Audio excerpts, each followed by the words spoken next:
Welcome in, everyone, and thank you for listening to the 258th ever episode of the Missouri Sports Podcast, brought to you by 106 Apparel and recording from the MSP studio in beautiful Springfield, Missouri. I'm one of your hosts, Cameron Albert, alongside my good friend and fellow Mizzou fan, Kyle DeVries. How you doing today, Kyle? I'm doing incredible, Cameron. How are you? I'm doing well. Just got back from vacation. I was ready to talk about it, really explain it all, but nobody wants to hear that because Nwaneri is a Missouri Tiger. Well said. Ladies and gentlemen, we got him. We got him. Number one player in the country, as far as I'm concerned.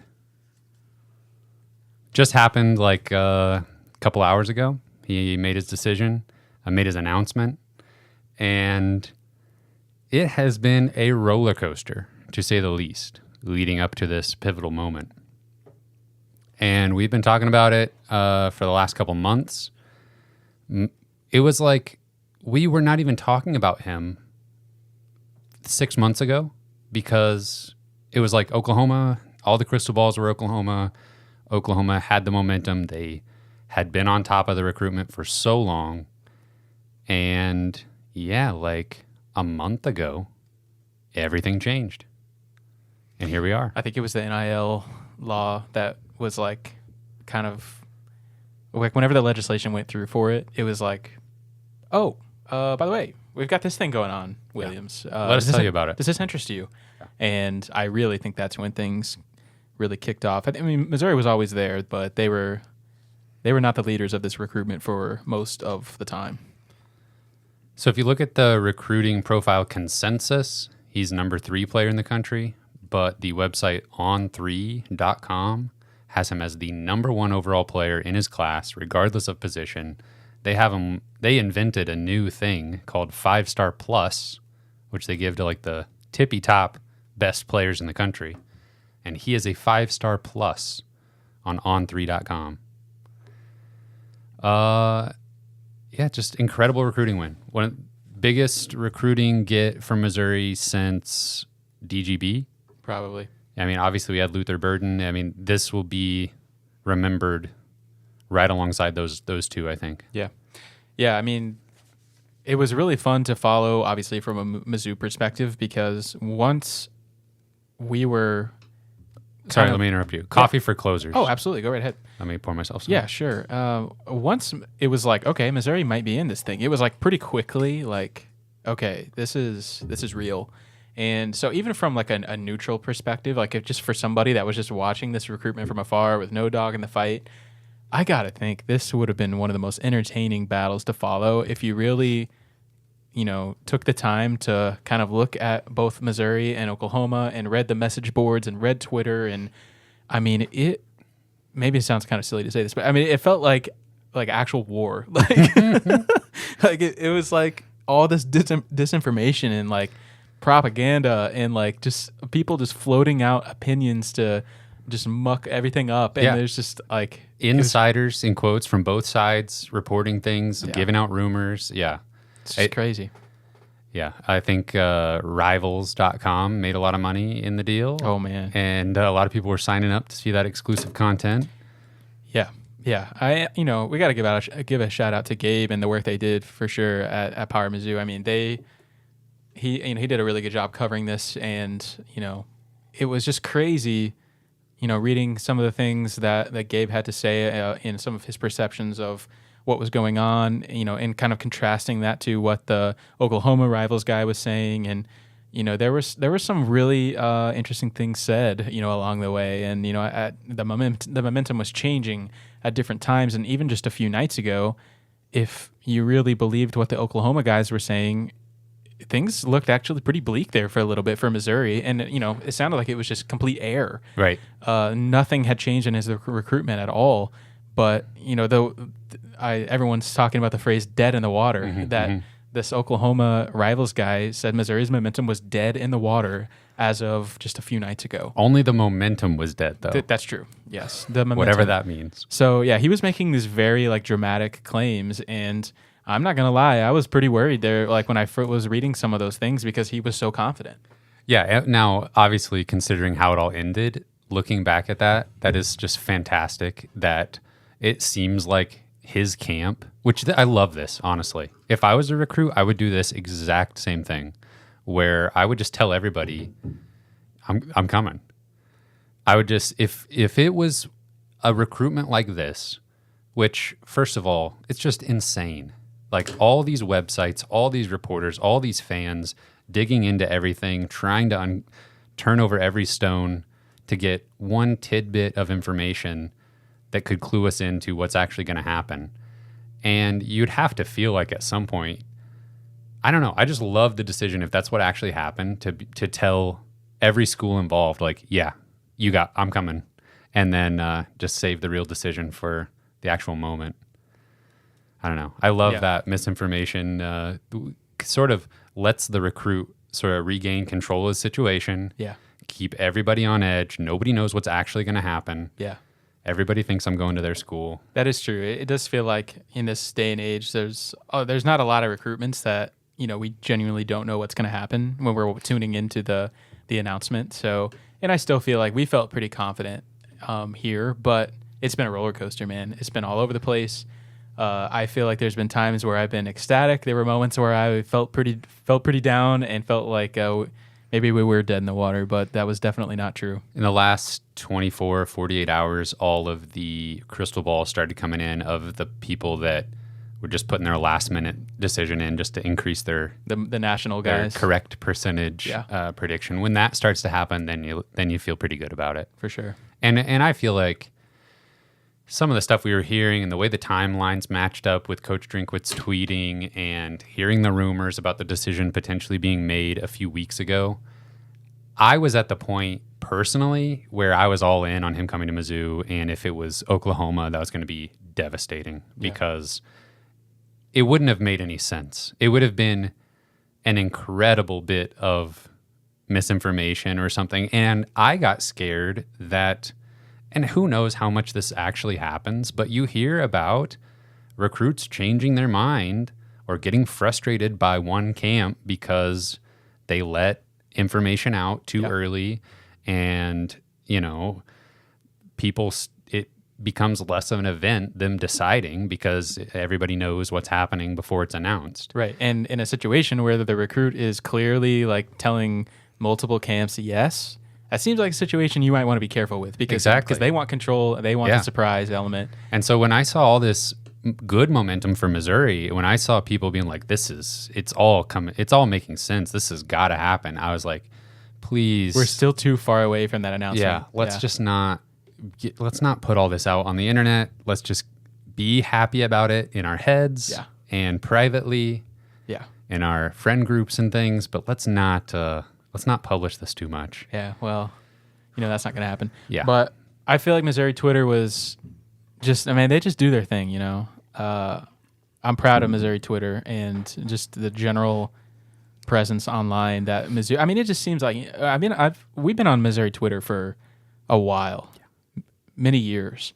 but there's just been a movement in the last couple of years, and I don't really know what it is, but maybe just some younger fans that have like kind of, I don't know, just taken over the reins a little bit of the Missouri Twitter representation, and I'm all for it. But man, it's been fun, and it's fun seeing all the trash talk, and then to be able to back it up is just so sweet. Like if somehow we didn't win this recruiting battle, it would have been so devastating, like to deal with the aftermath.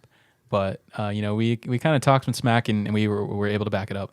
Yeah, I want to echo your shout out to Mizzou Twitter, and it has been fun. I've been following some more accounts lately. I feel like, I don't know, I was kind of checked out on Twitter in general for a while, and finding some of these younger kids that are taking over the reins of the Mizzou social media experience. It's nice to see. I know, obviously, there's lots of fan accounts that have been around for a long time, but it's good to see some good takes out there from the youngsters. So what does this do for Missouri's recruiting class for 2024? I can't help but feel like it opens some things up that maybe were closed off to us before. And obviously, people like to talk about this upcoming season playing a factor, and nothing's over till signing day. But when you've got the number one player in the country committed, that's just another thing to point to and be like, look what we're building. Yeah. Come stay in state. You know, I'm thinking of like Tyon Gray, who committed to Oregon. Like, hey, you know, let's see what we got going on come here. back? Yeah, get back in the fold here. Yeah, for sure. And I mean, the fact that it's still, what are we, 5 months from signing day?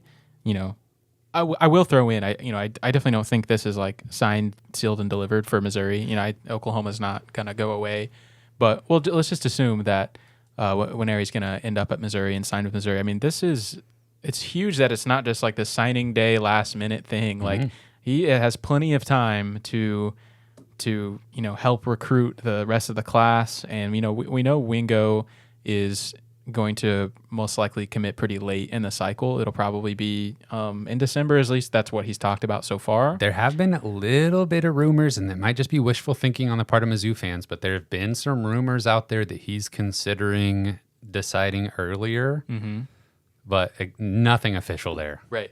But, Missouri's got the momentum there, and it just, you're exactly right. It just opens up all these doors for other players to kind of notice what's going on. Nobody wants to be, that one top recruit that goes to Missouri, and they want to be a part of a movement. And I think that this kind of gives the opportunity for something like that to happen. Yeah, it's just fantastic news. And to think again, like the way we were looking at this recruiting class not too long ago when there was only 3 commits. Yeah. And it was like... It was literally like 2 months ago. We were like... pulling at your tie a little bit, like, starting to sweat a little bit. I'm definitely not worried at all. No. The things changed in a hurry there. Yeah. Moving on a little bit, staying in recruiting here for a second, we mentioned Wingo. Jeremiah McClellan made a decision. He committed to Ohio State. So Missouri missed out there on the 4-star wide receiver.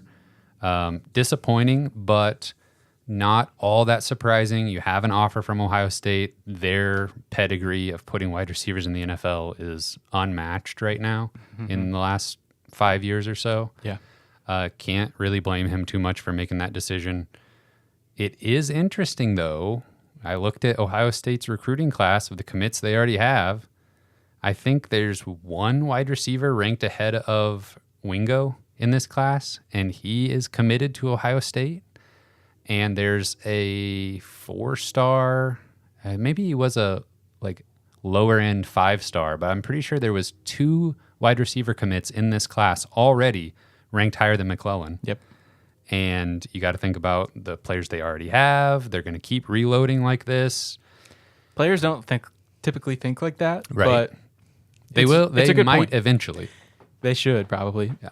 I mean, like in their career, they might eventually start thinking about those things. 100%. Yeah. But yeah, I think to your point, and to the same point that you made about Nwaneri and some of the doors that opens, I definitely would consider McClellan, still a potential, recruit for Missouri to land by signing day. We'll see.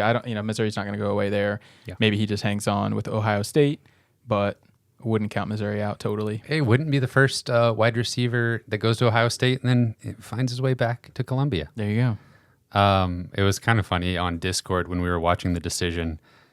We basically, everything was saying Ohio State, but then our focus shifted towards, please just don't do anything with the Mizzou hat. Don't burn any bridges. Please do not desecrate the Missouri hat. Yeah, don't make the fans mad. Leave the door open a little bit. Just leave it cracked. Yes. And he did. we got what we wanted there. He did. So yeah, that's a win, I guess. Mm-hmm. But not as big of a win as we got today. Yeah, real quick before we move on, I was going to just add a few things about Nwaneri and kind of the player that he is, and at least from my perspective, like what makes him so special. And just watching his film, it's kind of insane just how easy he makes it look. Mm-hmm. And sometimes on high school film, it's difficult to tell what level of competition they're going up against, or maybe even how big they are and that kind of stuff. Like all of those things can be tough to gauge, and sometimes just all of those guys just look equally great. Mm-hmm. But I definitely think Nwaneri really stands out maybe more so than any defensive lineman I've ever watched, and just because of his rare like athleticism and size, and he's already like 6'6", like I don't know, like 260 or something like that. He's already the size that you would want for a defensive end, and potentially even an NFL defensive end. Like he's got those kind of measurables already. And just watching him, yes, he's going against, high school offensive linemen in the state of Missouri, but I still think they're going up against pretty good competition, at least Summit North. And, they've got a great program, but he just, like, he'll do these swim moves to get past offensive linemen where, like, he barely even touches him. Yeah. And he's behind him, like, in just a blink of an eye. Sometimes he's literally not touching. Yeah. The offensive lineman is not making contact with him. And he's in the backfield. Yeah. So just watching him just wreak havoc on basically any play that he wants to is really impressive. And, I definitely wouldn't call for true freshmen to come in and make an impact, but I definitely think that he's got the body and the talent to be able to do so. And obviously that's a ways away from now. He still has to play his senior season of high school, which is just insane also to think about, that he's like a 17-year-old kid, maybe, and maybe not even that. I'm not sure. So it's crazy to think about how talented he can be, like how high the ceiling is. And there's truly just not very many prospects I've ever watched that possess the kind of athleticism and body type and skill that he has, all kind of wrapped up in one. Yeah, so looking at 24/7 Sports Composite, there's only 2 players ranked ahead of him. One's a quarterback who's going to Georgia, and the other one is Jeremiah Smith, the wide receiver committed to Ohio State. But now we've got that tiger head logo next to his name on the recruiting services, so that's great to see. It's not that long ago that we were photoshopping the Missouri logo. Exactly. And it has said OU 100% for like a year. Yeah. But yeah, talking about him as a player, it's insane. I was reading some articles about him, and like the recruiting professionals trying to project him to the college level, they were saying his flexibility is incredible. He could put on weight. Like he's actually kind of slim for his frame right now. Yeah. At like 250, 260. And he could just be this lean, quick edge rusher that is just wouldn't even need perfect technique at the college level. And But he's still gonna has like that power. make huge plays. And then they were talking about like it's conceivable that he could bulk up to like 310 and play on the interior. Yeah. And he would have that kind of strength and power, potentially looking at his frame. Yeah, it's pretty amazing to think about what he could do. And I mean, I feel like I wouldn't say this about very many like high school prospects, considering they're so far away from a chance at the NFL. But he clearly is just like the prototypical type of prospect that you can almost just pencil in as like a top draft pick in, 3-4 years or whatever it is from now, because just of like his measurables and everything like that. His measurables alone are going to get him, a lot of looks from the NFL. And he's just he plays the position. We've talked about that recently about, defensive linemen. NFL franchises really, really look for talented defensive linemen and guys that can, have that kind of versatile skill set and rush the quarterback and all that stuff. So those guys will rise up draft boards very quickly. If you want to kind of look around at the college football landscape this year, Keon Keeley is an edge rusher that committed to Alabama that'll be a true freshman this year. 6'5", 242 is what he was listed at in high school. So he was number 2 player in last year's recruiting class. Walter Nolan, defensive lineman who committed to A&M, was an interior guy. He's listed at 325. He'll be a sophomore this year at A&M. And then a guy that jumped to mind for me, who was the number 1 player in his class, who was just drafted into the NFL, was Nolan Smith, who went to Georgia. Very different player size-wise, but he was a guy that was there for 3 seasons. He played some as a true freshman and was making plays his entire career. And even, very different though, measurables, not prototypical measurables for an NFL defensive lineman, but just like incredible athleticism and technique for him. Mm-hmm. So I don't know. It'd be kind of fun this year to see some of these younger 5-star defensive line recruits and maybe be able to project a little bit what could happen in the future for Missouri. Yeah, literally first defensive lineman off the board this year in the draft was Will Anderson. I think he was the 3rd overall pick. He's 6'4", 253, so smaller than Nwaneri already is. Yeah, insane. Absolutely insane. Whew, that's exciting. It's exciting. So much good news for Mizzou recently. This is not normal. I don't know what to do with myself right now. Yeah. But that's, of course. It's a good problem to have. It is a good problem to have, but it would be off-season news. It would be off-season good news. We're overdue for some in-season good news. Yeah.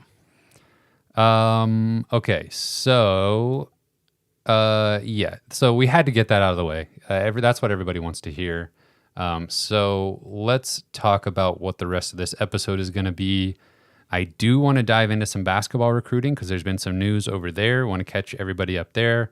I was out of town for like a little over a week trying to keep up with everything. We have a couple more things to add to our offense preview from last week.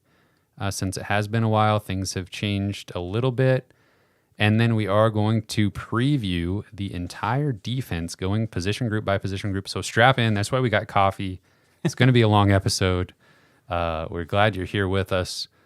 Before we get to all of that, don't forget to subscribe. If you're watching us on YouTube, leave us a review wherever you're listening to us. And of course, you can support us on Patreon, patreon.com/Missouri Sports Pod. So, basketball recruiting. Coach Drinkwitz isn't the only one bringing in commitments. Dennis Gates and the basketball team, mostly CY recently, has landed a couple commitments. First on the 7th, got a commitment from forward Marcus Allen, 6'7", 190 wing from Miami, Florida, 4-star player, number 56 in the class of 2024, according to 24/7 Sports. And then also, just a few days ago, got a commitment from center Peyton Marshall, 7 foot, 300-pound post player from Marietta, Georgia, 4-star, number 57 in the class of 2024. So those two added to T.O. Barrett, who is already committed, at this point, early in the process, gives Missouri a top 10 recruiting class, number 3 in the country on 24/7 Sports, number 6 on Rivals. Mizzou basketball is getting things done on the recruiting trail. We'll start with Marcus Allen, the wing who committed from Miami. Have you watched a little bit of him play? Yeah. He's a fun prospect to watch. I kind of love his kind of prototype as this long wing defender, like really good defender. Might not blow you away offensively, like right when he gets to college, but he's going to be able to work his way into playing time immediately, I think, just because of all of the other skill sets that he has right now. Yeah. I'm going to be honest with you, Kyle. I really like Marcus Allen. Watching him play, he has a few things that stuck out to me that kind of make me think, by the time, I don't think, like you're alluding to, I don't think he's like a plug and play starter day one who's going to command a lot of touches on offense. Now, he could work his way into the lineup early on because of his defense and his versatility on defense, but I don't know. He's not being asked to do a lot offensively in high school, and he has struggled shooting the ball a little bit, but his shooting form looks really good. Yeah. Very smooth, quick release, and he's able to make some mid-range jumpers. Right now, his specialty is defense and finishing at the rim. Very athletic, finish lobs, finish drives off with a dunk, finish through contact. But what intrigues me is if he could get a decent jumper, I think he could be a legit threat offensively.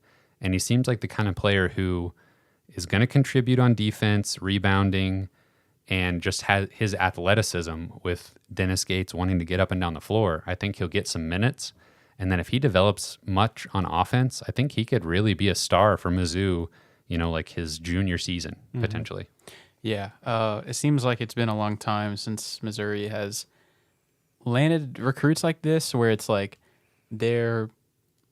they're actually highly ranked. They are the size that you would think of as like kind of a 3-and-D type, like almost like an NBA size. Like, Yeah. he's a big guy. Yeah. And I was going to mention that. He's like, for his height, he's not that skinny. no, Like, he's really not. Yeah. Yeah, so it feels good to just, I mean, it sounds like the laziest analysis of all time, but he just passes the eye test, man. Just like watching him just kind of operate and move around on the floor, he looks like a legit Division I player immediately.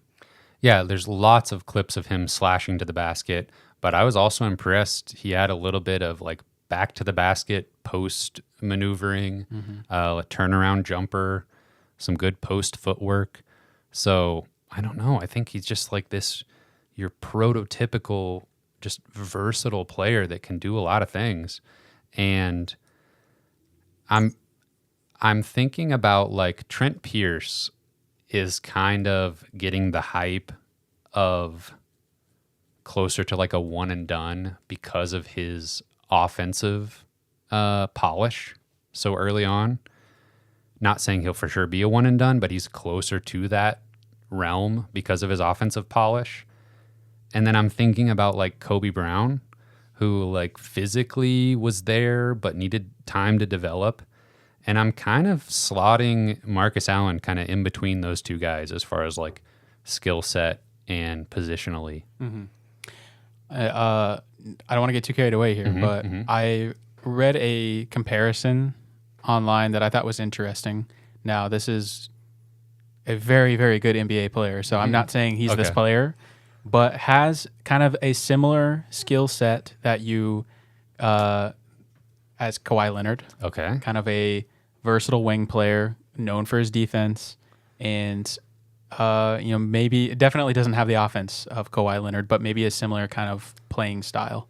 Yeah, I mean, well, when Kawhi Leonard started college, he was not known as an offensive threat, and he had to develop that over the course of his career. So yeah, I mean, that comparison makes a lot of sense to me. That's obviously a super high ceiling to try to attain. Yes, but he reached his highest of highest outcomes for sure. Ended up being a top 10 pick. Should have been an Indiana Pacer. The Pacers drafted Kawhi Leonard and then traded him on draft night to the Spurs. Do you know where he went to college? San Diego State. Okay.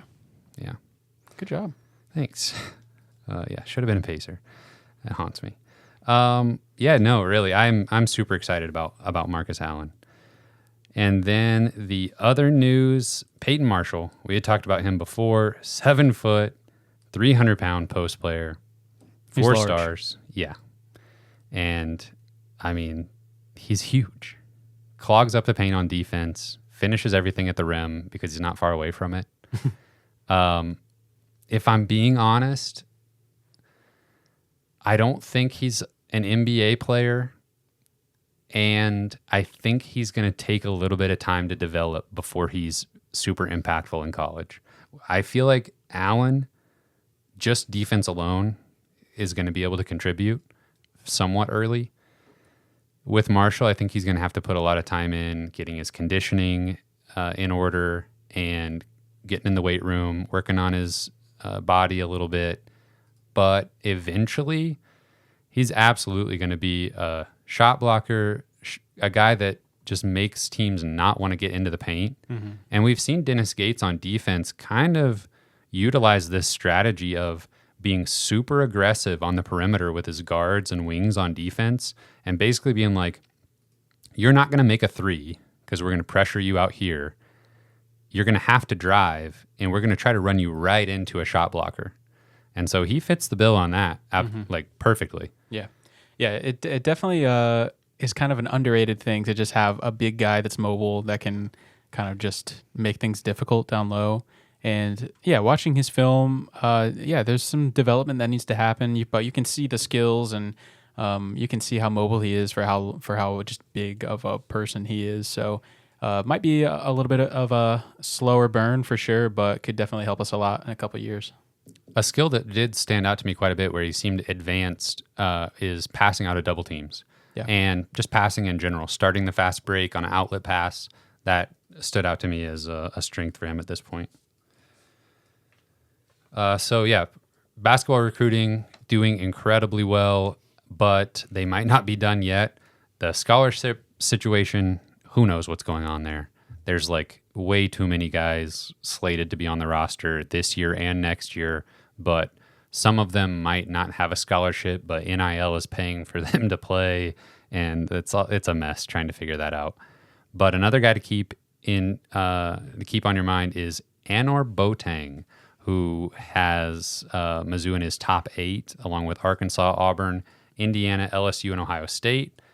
He is like kind of 4-star, right on the cusp of 5-star, around 30th or so, depending on where you look in his class. 6'5", wing, number 1 player in the state of Arkansas from Little Rock Central High School. Yeah, this is definitely going to be a Missouri-Arkansas battle, I think. And I've seen some stuff online, just some normal Missouri-Arkansas banter. But, I think both fan bases think they're going to get him as of now. And so, that makes things fun. Yeah. And he would be the highest-rated commit if he were to commit to Missouri. You might have just already mentioned this, but it sounds like he's going to visit at the end of August to Missouri. So, things sound good there. And, it's crazy. Like, a lot of college coaches, it feels like they are maybe focusing more attention on the transfer portal because, that's viable. That's a viable strategy. Just fill holes immediately from experienced guys in the transfer portal, and I think Missouri's going to do that. But it seems like whenever a lot of schools are kind of zigging and Dennis Gates is we're just going to keep hitting these high school guys hard, and we're going to recruit better than Missouri's done in a really long time, and just get some of these talented high school guys too, and I love it. Yeah, and just like leaning on the relationships that they have in the state of Florida, but also being in on like every premier in-state guy. Yeah. Dipping down into Arkansas is just kind of insane. If they are able to get him to Columbia out of Little Rock, that would make a lot of Arkansas fans very upset. Yeah. And I would love it. That's definitely not something that happens very often, is a top player in Arkansas going elsewhere. So keep an eye on him. That's probably all for... a couple other basketball notes real quick. The basketball team did add a couple games to the non-conference schedule. They added a game against Seton Hall scheduled for December 17th in Kansas City. And then a game, they scheduled a home-and-home series with Minnesota. This year's game will be at Minnesota. That'll be on November 16th.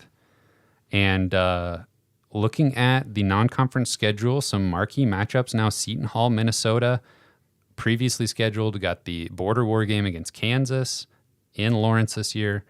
Illinois in St. Louis. We're playing Memphis, Wichita State, and Pittsburgh. Sounds like a pretty fun lineup, honestly. Just some unique matchups, teams we don't really play very often. Some kind of fun regional stuff too. Yeah, it's way fun. Way too early, but it feels like last year was like this. We might have 10 wins in non-conference play, but who knows what that'll mean for SEC play because there's a bunch of cupcakes. And this is kind of shaping up to be the opposite, where we might be like 500 going into SEC play, but having played some solid teams in some difficult environments. Ken Palm's going to love it. Yeah, exactly. Just need to show up for a few of those. It'd be nice to play well in old Lawrence, Kansas. Yeah. So that's all for basketball. And this is the defense preview episode, but we do have to add a few things to our offense conversation from last week. We had an update from camp that it looks like Connor Tollison, as you predicted, looks like he probably locked up the center position. Yeah. I think we talked about this last week, and, we actually, because you were going on vacation, had to record that one pretty early, like probably 5 or 6 days before it actually came out. But, that's something that I think just as a fan base, fans everywhere, not just Missouri, forget just about how players can develop and get better. And that's just great to see that Tollison is, as a recruit that was pretty heralded, the high expectations for him coming in. It's good to see that kind of forced to play too early. Exactly. Yeah. Just like physically was not ready. Like his body, he was undersized. He just wasn't ready. And a lot of offensive linemen, or really freshmen in general, aren't expected to have those, aren't expected to do that. And an offensive line might be one of the most difficult places to have to play when you're not physically ready. So he had to do something that a lot of people are not asked to do. And so I'm glad that he's getting another shot at it. It still sounds like he's kind of undersized, honestly. He's been working all year to kind of bring his weight up and stuff, and that it just takes time, and he had a long way to go. And Coach Drink did shout him out as having done a good job in that area so far. Yeah, so that sounds like we kind of thought that might be best case scenario if Tollison can just win this center job, improve, and actually kind of take control of this job, so Cameron Johnson can move to his most natural position at guard. And Coach Drinkwitz did confirm that Johnson's been playing guard, probably right guard, and Tollison will. I guess that means Tollison won the center job. Yeah, I really like that. That's I think very good news for the prospects for the offense in general, and obviously the offensive line. I did want to add one thing. As often as a player kind of gets thrown out there and actually rises to the occasion and improves and progresses and cements themselves as the starter, I feel like we've seen times where a freshman goes out there and they're a little, they're out there too early, and it just like messes them up for their entire career. Like they can't get over the fact that the first time they went out there, they weren't able to perform. Yeah, I had those fears with Drew Lock after the 2015 season. Oh yeah, that's a good example. I was a little afraid that he might have just been thrown into the fire too early. Yeah, obviously that was not the case.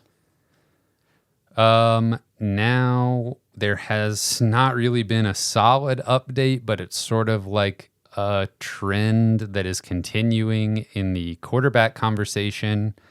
Trying to think about anything that happened since we last talked, and there was some videos out of camp of the quarterbacks. I forget her name. I meant to write it down.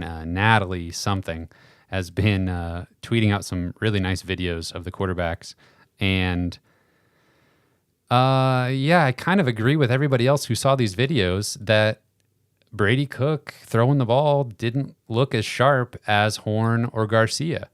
But at the same time, we kind of knew that if you're just watching them throw and you're looking at like who has the most zip on the ball, we could have predicted that he wouldn't have looked as good there. Yeah. For sure fans are reading too much into those videos, but maybe not all of them are. Maybe there is something to read into that. What do you think? First of all, Natalie Jones, Yes. From ABC 17. Thank you for all the great camp content. It's been really fun watching all the quarterbacks go through the drills and stuff. But yeah, I agree with you. I mean, it kind of confirmed what we've known, is that if you're just looking at them throwing the ball, it doesn't seem like Brady Cook has the arm talent that maybe Jake Garcia or Sam Horn has. I'm predicting the YouTube comment now, like, when you just look at them throwing the ball, like, oh, well, that's kind of important at the quarterback position. Yeah, it is important. But there's just so much more that goes into it, and I don't know, man. We're not in the locker room. We're not at practice. We don't know these players personally. It's a tough thing to get right, and I think that I agree that Brady Cook is definitely trending to be the starter, and I think maybe we still have hopes of seeing multiple quarterbacks play. But if we had to face Kansas State in week 1, which we almost have to really, but I think it's Brady Cook the whole game probably. And just because there is that trust level there, and I think that there is just a hope that he can improve. Every time Coach Drinkwitz has been asked about it, he cites leadership and experience. Yep. Over and over again. And he said, most recently, he said Brady Cook has the leadership on lock, basically. Yeah. And that Sam Horn is getting there. He'll get there. And he actually praised Jabari Johnson on his leadership of the freshman class more than he praised Garcia or Horn, I think. Jabari Johnson looks great. Yeah. On the field too, of what we've seen. But yeah, I just, trying to read between the lines. I'm just, we're literally just taking every possible quote and video and everything that we can find and just overanalyzing it. But, if I'm forced to read between the lines, it really does just feel like Sam Horn just isn't ready. It's off the field. He just probably hasn't really done exactly what coach has expected him to do. maybe in the classroom or, in film room or whatever it is, the talent is no question. We all know that. But maybe he just hasn't done what has been expected of him to prepare for someone who is leading the team, because that is the job of the quarterback. Right. It seems like he hasn't asserted himself as the leader of the offense, Right. which is what the quarterback is. And Brady Cook did that last year to some satisfaction. Yeah. And then on the other hand, there's that argument in the back of my mind of the most frustrating thing about graduating from college and trying to find a job and getting denied and because I was told that I didn't have any job experience. Right. And it's like that catch-22 of like, how am I going to have experience if you don't give me a chance? Right.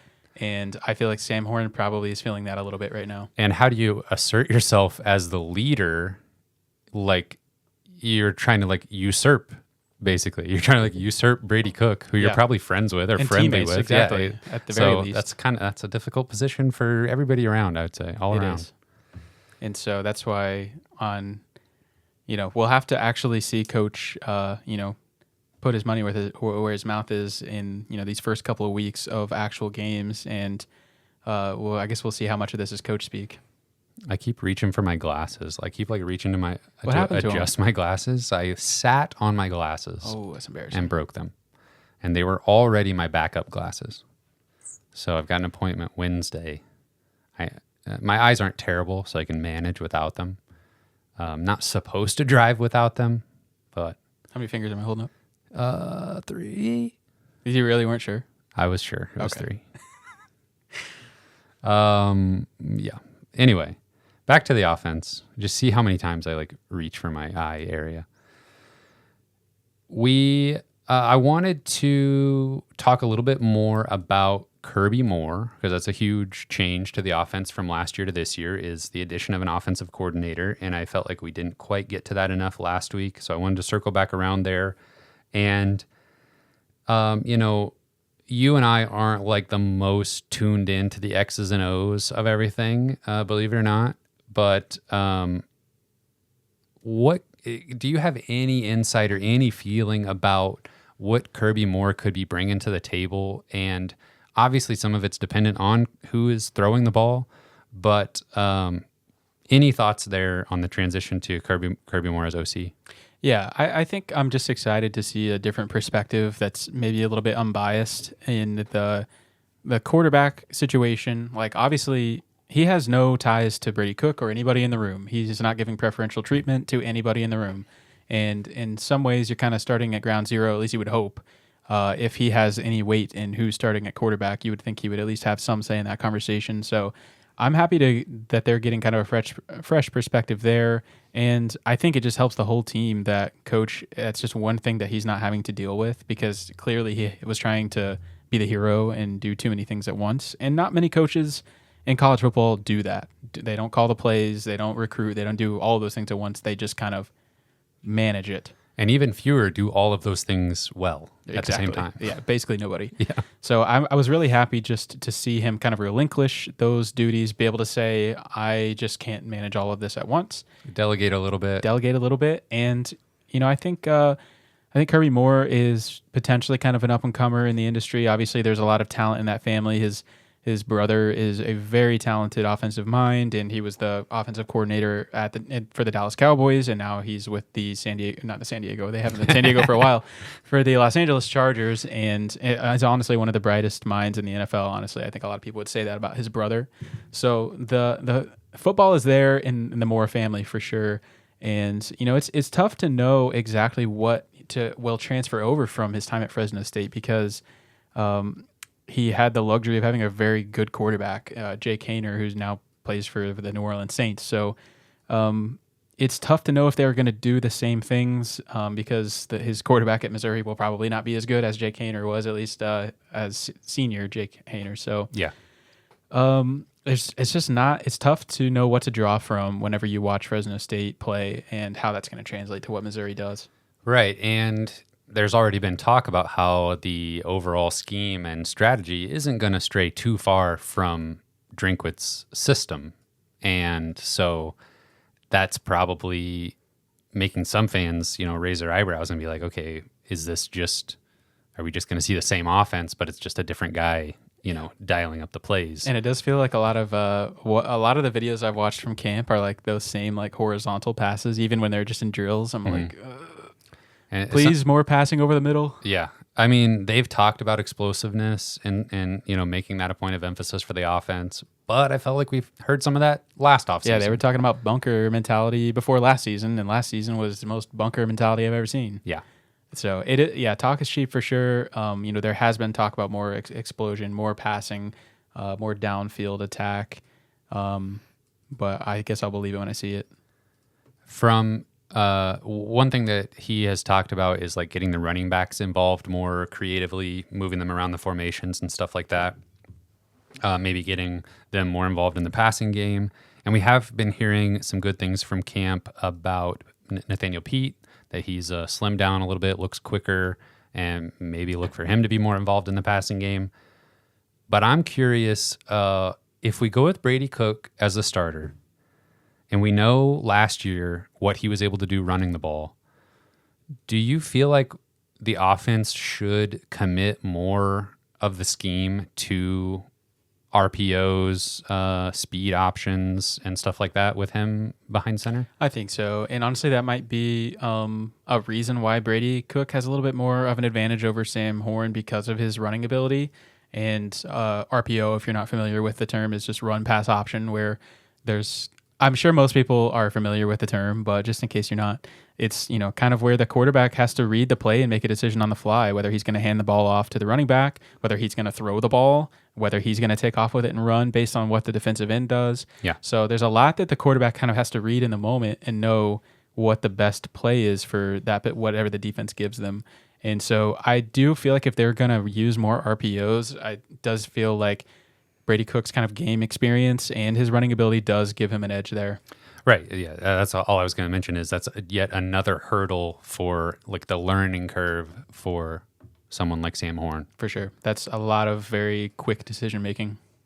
And I wouldn't mind having a really solid RPO scheme in place down the line. That's the kind of thing that can put you over the edge if you have that sort of, I don't know the word I'm looking for, but. And typically offenses that run RPOs, a lot of times those offenses do kind of funnel a lot of their production to like one or two wide receivers, and a lot of it's pretty quick passes. They've got to get the ball out quickly. So, I think that potentially bodes well for Luther Burden 5,000 targets on a season campaign. Yeah. So that's the offense. We just felt like we had a few more things to add there.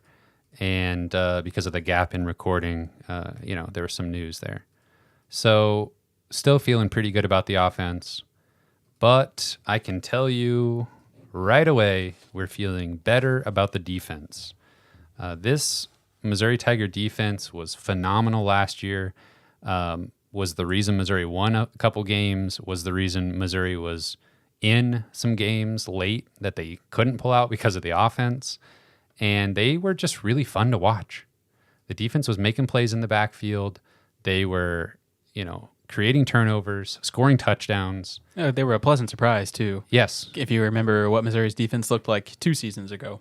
Right. And we've talked about it before, but this time last year, we were going through the roster, looking at the defense, and we're thinking, holy cow, like, we've got some guys with experience that are talented. They've brought in the right kind of transfers. We could have a special defense on our hands here. And there was a new defensive coordinator. Right. Yeah. Blake Baker came in. Could be good or bad. Yeah, right. And he showed that he's the guy for the job. And they were incredible last year. So now let's try to figure out if we're going to have a repeat or we're going to have a step back. Could they be even better? I mean, the national media has caught on now. Yeah. And Missouri is right there. Like, I've seen them top 10, top 15 in the country as far as defensive units when I've seen some rankings and stuff. Kyle, pick a position group, and we'll break it down position by position here. All right, let's start off with the safeties.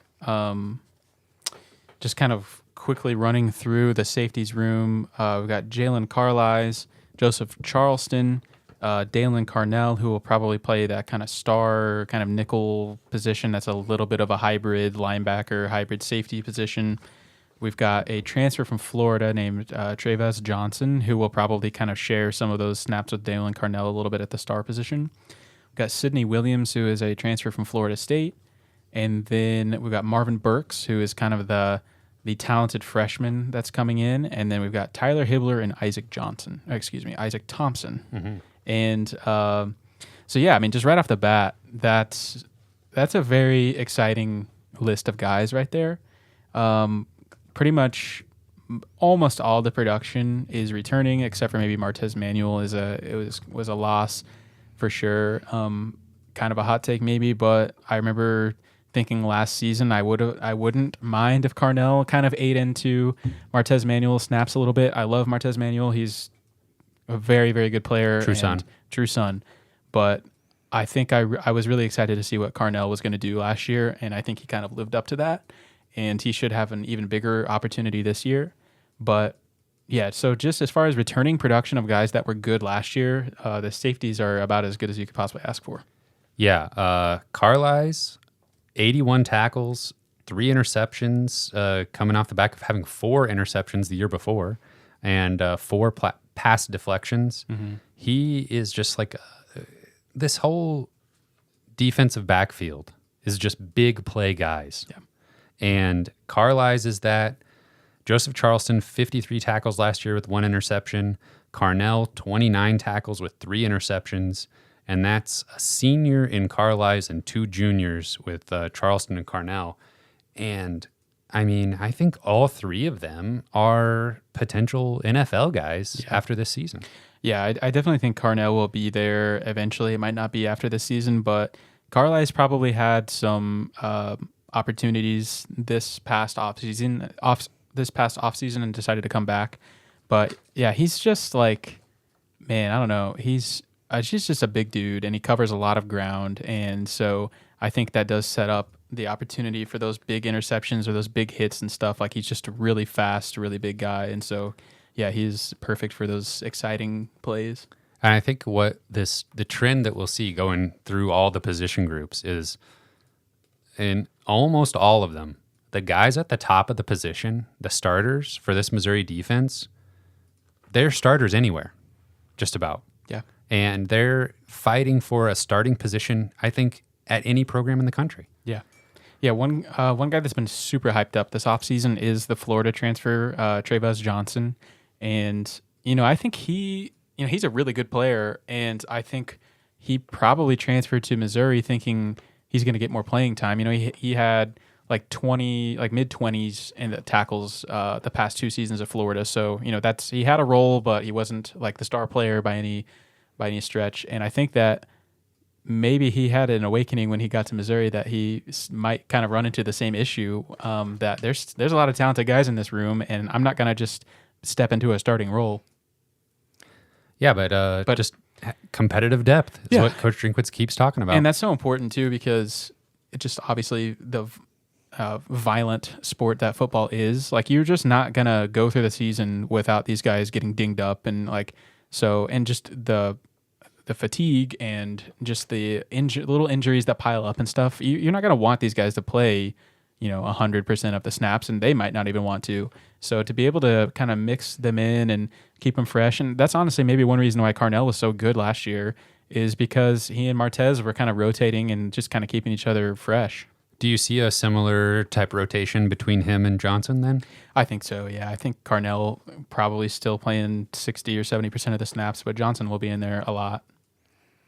And then the transfer, Sidney Williams from Florida State, I feel like that group of 5 is probably, that's as solid a group as you're going to find anywhere. Yeah.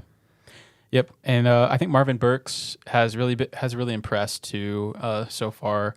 And, he's not going to be starting or anything probably at any point in the season unless there's injuries and stuff. But I definitely think he has the opportunity to shed the shirt, as they say. Oh, yeah. Be keeping track of those guys. Shed the shirt season. All right, safeties, excellent position group. We're excited to watch them. We should see more of what we saw last year. Big plays out of that group. Yeah, I expect similar production for sure. Okay, where are we going from here? Let's go to linebackers. Okay. So same thing with the starters a little bit. We return Tyron Hopper and Chad Bailey. Those are 2 very familiar names that played really well last year. I don't really expect a drop off whatsoever there. Can trust those guys for sure. Experienced players, they've played college football for 4 or 5 seasons now. They know what they're doing. Hopper, another guy that could have flirted with the NFL Yeah. this past offseason. Yeah, that was a big one for sure that we were kind of anticipating, weren't really sure what he was going to do. And so that was awesome to get him back for another season. And those are the guys that Coach Drink was talking about, something to prove mantra. Yeah. It's these guys coming back. Yeah, and they both, I believe, run out of eligibility no matter what after the season. So they are going to want to play their best. And kind of rounding out the room, we've got Tristan Newson, who is a transfer from Northeast Mississippi Community College. So that'll be a big jump from JUCO to the SEC, but I fully expect Newson to get in there quite a bit this season. He's maybe been the single most hyped player of this offseason as far as someone who's just playing really, really well. He offers something that not very many people in that linebacker room can do, and that's play really, really well in pass coverage. So Tyron Hopper and Chad Bailey are both great run stoppers, but Newson can probably play in coverage as good or better than anybody else in the room. So he's going to be out there on pass plays a lot. We got Chuck Hicks, who transferred from Wyoming a couple of off seasons ago, but had an injury, didn't play last season. Got Carmicah Glass. Damian Wilson is kind of a guy that I have high hopes for, at least in his Missouri career, and kind of flashed last year. I think he had to start the Georgia game and maybe a couple of other games last season and played really well. And then we've got Brayshawn Littlejohn, who is just the best name I've ever heard, and he's a freshman. So, looking at, again, the top of the group, Hopper and Bailey. Hopper, 77 tackles last year in 13 games, 13 and a half tackles for loss. Chad Bailey only played in 11 games, but had 55 tackles, 8.5 tackles for loss. They're going to hold it down at linebacker position. And then, seeing Newson get in there for third and long type obvious passing situations. Do you see, kind of getting ahead of myself a little bit, but I think quarterback pressure out of the linebacker position is going to be more important this year than it was last year. Do you agree with that? I mean, we haven't quite talked about the defensive line yet, but we're going to need to see these linebackers getting into the backfield and making some plays. Yeah, I agree. They might have to dial up some blitzes a little bit more just to compensate for maybe a little bit less of a pass rush. And that's where also, Dalen Carnell will be making those kind of plays too. Yep. Go ahead. Yeah. I was just going to say, I think obviously Chad Bailey and Tyron Hopper are going to play a ton, but I wouldn't be surprised to see Damian Wilson kind of eat into Bailey snaps, maybe some. He's a really good interior linebacker and might be kind of the guy that we're talking about this time next year as the guy that's going to command a starting role. And so I kind of have high hopes for him. I think he's a good player.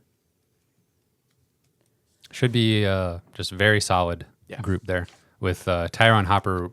His ceiling for this year is almost unlimited. He could work himself into a nice position for the NFL draft. Yeah, tackle machine for sure.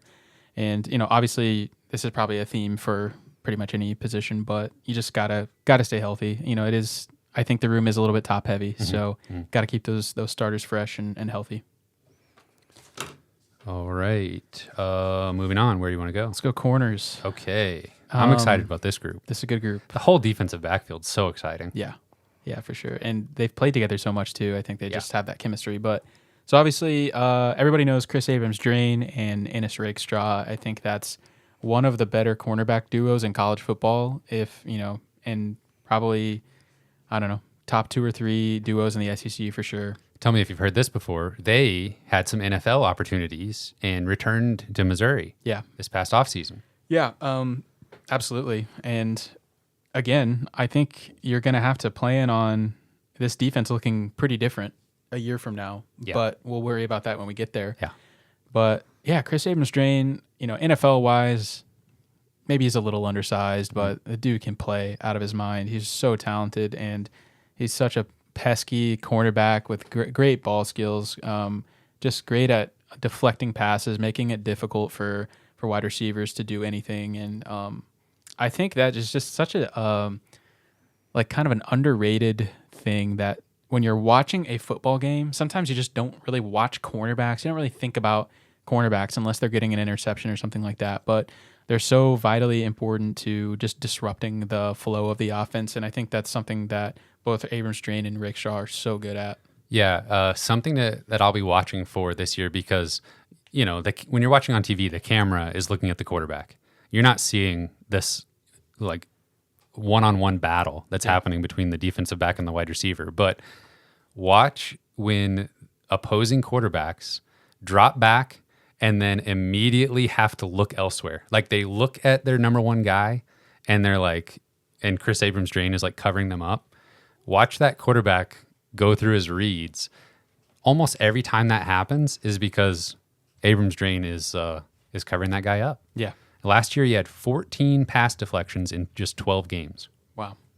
Yeah, I think we've got a signed Chris Abrams-Drain, like game-worn jersey around here somewhere. We have a Chris Abrams-Drain jersey. Okay. Not signed. Oh, it's not signed. Not signed. Well, But it's an official game-worn jersey. Around here somewhere. And I don't know, I just feel like he's just kind of a unsung hero a little bit. Just love that about him where, he just kind of like I was saying about cornerbacks. They just don't really get the praise very much, but they're making the defense so much better by just doing their job. Producer Cameron, I'm about to ask a lot of you right now. In that closet behind you, it's in there somewhere. I apologize. It's hanging on a hanger, and we'll display it for everyone. One of these days, we've got a couple jerseys that I want to get out in front of the folks. Thank you for reminding me. We'll get those out in front of everybody before too long. We can show off that one since you mentioned it, though. Okay. I'm sorry, everybody, to Producer Cameron especially, to make him do some work over there. Yeah. Okay, so moving on, though, we've got Drayden Norwood, who I think is pretty clearly the third best cornerback in the room. We've got Marcus Clark, Shamar McNeil, and Nicholas Deloach. Okay, it looks like we've got the jerseys coming on over. That's a beaut. There's the number 14. Abrams-Drain. Game-worn jersey. Look at that. It is not the most recent Mizzou football jersey. It's got the tiger stripes on the shoulders, but hey, that's the gorgeous. best we could do there. Yeah, so display that for this episode. Yeah, very nice. Sorry for the audio only, folks. Yeah, you have to tune into YouTube to see the jersey. I'm sure you want to see it. Drayden Norwood. Yeah, clearly the best, the third best guy in the room. I think he'll still play a lot. Kind of like we were saying earlier. I mean, obviously, in a perfect world, you want Chris Abrams-Drain and Ennis Rakestraw taking 100% of those snaps, but that's just not realistic. So you'll see Norwood in there a lot. I think he played really well last year too, in kind of the times that he was asked to step up. Marcus Clark transferred last year. He got in there in some of those games, and then two freshmen, Shamar McNeil and Nicholas Deloach, who will. And maybe one of those guys might have to step up a little bit and fight for that fourth cornerback spot. So we could see one of those freshmen getting in there. Oh, yeah. So it seems like we got, obviously, KD, Rakestraw, Norwood, top three, clearly. Mm-hmm. Norwood played in all 13 games last year. He had an interception. Rakestraw, he played in all 13 games, had 12 pass deflections, as well as an interception. Wouldn't be bad. I mean, the safeties kind of made up for that with some interceptions of their own, but seeing the corners, that doesn't have to be their focus. It's better when the quarterback doesn't even throw their way than it is for them to necessarily have an opportunity to make a big play like that. Yeah. I feel like that's a Chris Abrams-Drain stat for sure. It's just like, the quarterback only threw this direction so many times because it's just like, well, you're not even going to try.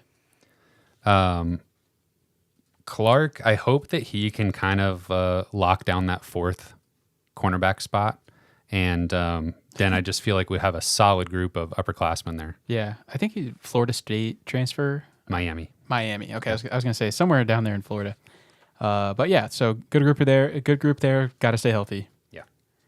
And gonna have to hit the transfer portal after the season for sure. Mm-hmm. Yep, and then you mentioned it, but that's all over the defense. Yep. It's going to be a bit of a reset next offseason. It's one last ride for sure. A lot of guys out of eligibility, and I think Hopper returning, Carlisle's returning, Abrams Jane returning. Like they returned together to do something this year. Yeah, and that's exciting, but injuries and stuff like that can derail that stuff immediately. So you just, man, I hope everything goes well. It seems like I did this last year where I said something about injuries, and everyone's like, "Really?" You're gonna just and they stayed healthy. They were You're gonna just healthy. specifically mention the thing that we don't want to happen. It won't happen. We'll be fine. And I think our depth is better this year than last year. But moving to the defensive line, let's talk about defensive tackle, and we'll get to defensive end last. But defensive tackle could be really, really good, and there's still I'm a little bit unsure exactly what the personnel is going to look like here, because everything kind of hinges on what Darius Robinson's going to do. Probably far and away our best defensive lineman, but typically plays on the inside at defensive tackle and has been really good there. Just an enormous person, just a huge guy, and 6'5", 290. Probably don't really want him playing defensive end in a perfect world, because I just think his most natural position is defensive tackle, but that could be what needs to happen just based on personnel. But running through the rest of the defensive tackles, we've got Christian Williams, Jaden Jernigan, Realist George, Josh Landry, Marquise Graciel, Jalen Marshall, and let's see, did I forget somebody? Kyron Montgomery? Yes. Okay. That was Kyron Montgomery is a guy that we're also a little bit unsure of, like where he's going to play positionally. I think he came in as a defensive end and bulked up, got injured. Yes. Bulked up a bit. Yep. Tore his ACL last year, I think, but was maybe in line to play tackle before the injury. So, good group of guys there. Robinson and Jernigan, like you said, Jernigan, obviously, I mean, I don't know. We're plugging him right into a starting job all 13 games, or if Darius Robinson plays end, Jernigan starting for sure. Okay. If Darius Robinson plays tackle, I think the other starting tackle will probably be Christian Williams, but I don't know that for sure, and they're going to be mixing in there so much it probably doesn't really matter who starts. But we've got a top three then of Robinson, Jernigan, Williams. I think so. And then would you say that's a tier? Yeah. There's a tier break after that? I think so, and then probably Josh Landry is probably a tier of his own after that, and then you've probably got Realist George and some of the freshmen or younger guys. Okay, I can work with that. Yeah. It seemed like Jernigan last year was just super solid, kind of clogging up the middle and stopping the run. Yeah. The interior of the defensive line, it felt like they maybe flew under the radar a little bit, but good and bad. They weren't getting their name called a ton for like huge plays, but also they weren't getting pointed out as a weakness really either. Yeah, I think the defensive ends just played so well last year that they weren't really expected to like rush the quarterback a lot, and they just improved from the year before so much as far as just clogging up the middle and not letting guys just absolutely gash the defense. So yeah, I think honestly Christian Williams might just be like the textbook definition of like kind of underrated, under the radar performer who just played so well last year and helped totally change the front of the defense. So if you're telling me right now, Darius Robinson, where's he playing most of his snaps this year, you think? If you had to take a stab at it. I hope it's on the interior. Okay. I hope that the defensive ends can kind of step up to the challenge, because there's just a lot of ambiguity there, and we're going to talk about that here in just a second. But yeah, I guess I'll guess Darius Robinson and Christian Williams kind of start on the interior with Jaden Jernigan playing probably almost as much as Williams, and them kind of rotating those guys in there with Josh Landry. That really sounds fantastic to me. You just named 4 seniors. Yeah.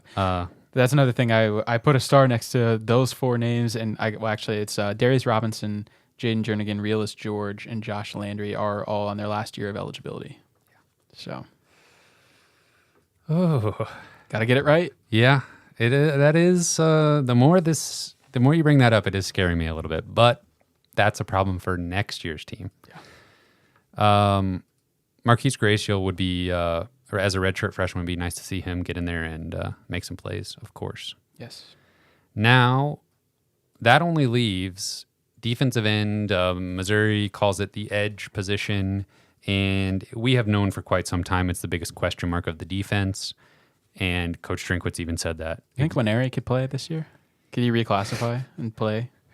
Oh, man, I'd take him. I bet they would too. Yeah, so, and we've mentioned Darius Robinson potentially needing to play end when that'd be playing a bit out of position. Yeah.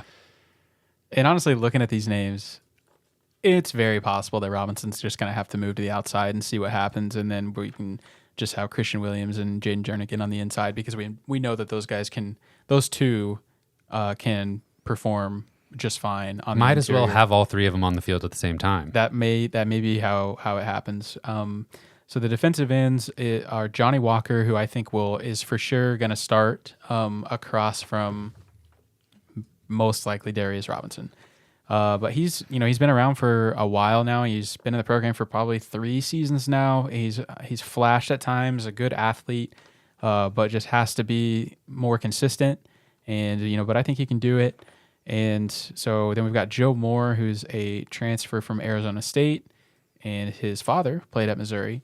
And he played all right at Arizona State. He got in there on third downs especially, and was a good pass rusher.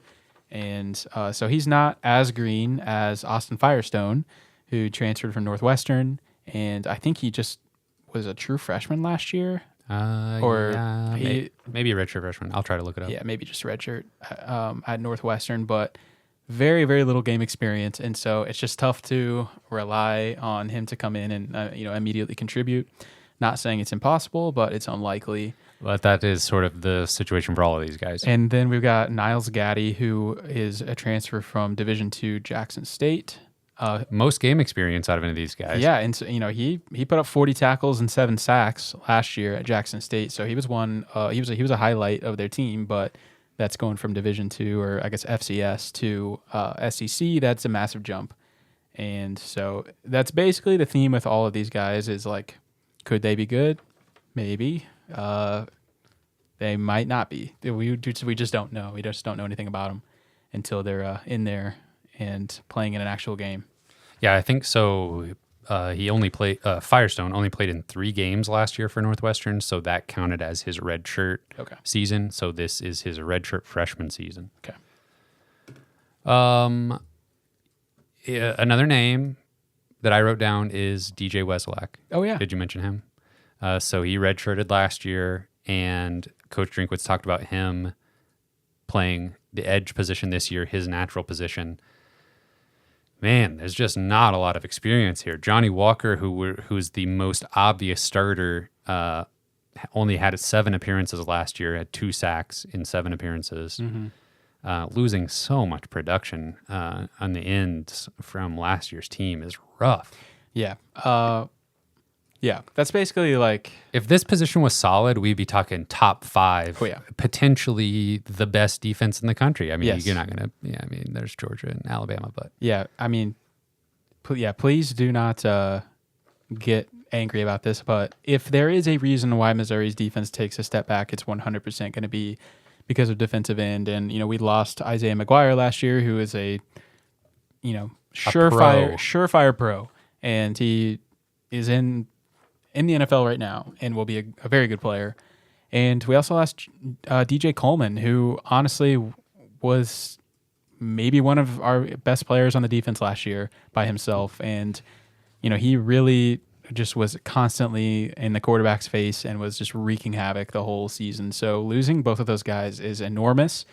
And I think it's gone under the radar a little bit this offseason. I think people have maybe forgotten how good those 2 players were and how they played the same exact position, basically, and they're both gone. So I think that I'm concerned about that. I'm not going to lie. And, I think whenever the defensive ends are not doing their job, it really, really hurts the rest of the defense, because you're asking corners to do things that are impossible and guard guys longer than they should have to. And it just creates this glaring issue whenever the pressure is not being put on the quarterback. And hopefully Blake Baker can get creative and create some pressure from the linebackers, create some pressure from the safeties, and it won't be a problem. And with if they are able to keep Darius Robinson on the interior, he could be providing some pressure from there. Yeah. I mean, there's opportunities where we don't have to have the all-star, like all-conference defensive ends, and they could still have good matchups because we're making pressure in other areas. Yeah. Yeah, I'm a little bit surprised that they didn't try to hit the transfer portal a little bit harder this offseason. They got a couple guys, but nobody that really had a whole lot of game experience. I think that they had opportunity to sell. I think they had Isaiah McGuire's production and DJ Coleman. I mean, DJ Coleman walked straight from FCS to SEC and was extremely impactful. So that can happen. Okay, And Niles Gaddy, we're ready. Exactly. I mean, if that's best case scenario, if Niles Gaddy can even do half of what DJ Coleman accomplished last year, and then maybe we've got something. But somebody's going to have to step up. Maybe even two of these guys are going to have to really surprise us. So best case scenario here is Johnny Walker, being the experienced guy, takes a step as an upperclassman now and shows he's ready to be a serious defensive end in the SEC. And then I think it is Gaddy who it makes the most sense that would command starter reps at the other end position. He looks physically ready. Just from camp pictures and video and stuff like that, he's got good size, and so physically I think he can compete. He did originally go to Tennessee, basically didn't play at all there, then transferred to Jackson State. In 2 seasons at Jackson State, he had 16 tackles for loss, including 11 sacks. It's pretty solid there. Yeah. We'll see if he can do it in his return to the SEC. In